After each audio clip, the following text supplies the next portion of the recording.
इमरान खान के वकील ने इस्लामाबाद हाई कोर्ट से ट्रायल कोर्ट को तोशाखाना 2 केस का फैसला सुनाने से रोकने की इस्तदा कर दी है। इस्लामाबाद हाई कोर्ट के जस्टिस राजा इनाम अमीन मन्हास ने इमरान खान और बिशरा बीबी को तोशाखाना 2 केस में बरियत की दरख्वास्तों पर समाअत की। वकील बैरिस्टर सलमान सफदर ने दलाइल दिए। सलमान सफदर ने कहा कि तोशाखाना 2 केस अब इख्तितामी मराहल में है। हमने बरियत की दरख्वास्त गुज़िश्ता साल दायर की थी। केस में इनामुल्लाह शाह और सोहेब अब्बासी मुल्ज़मान भी हैं और गवाह भी हैं। सलमान सफदर ने कहा कि साइफ़र केस के साथ ही मेरे मौक्किल के तोशाखाना 1 केस में सज़ा सुनाई जाती है। जो जज साहब सज़ा देते हैं वो 342 का बयान कलमबंद करने का मौका भी नहीं देते। जिस दिन ये चार्ज फ्रेम हुआ दूसरा चार्ज उनके सामने पड़ा था। इस मौके पर जस्टिस इनाम अमीन मन्हास ने इस्तफसार किया कि केस में तो इख्तियारात का नाजायज़ इस्तेमाल भी है ना।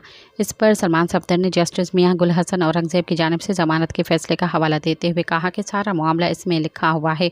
जस्टिस मियां गुल ने इसी केस में दोनों मुल्ज़मान की ज़मानत दी थी। सब्सक्राइब कयो अवामी न्यूज़ HD के ताज़ा तरीन ख़बरुन ला ॾिसंदा रहो अवामी न्यूज़ HD।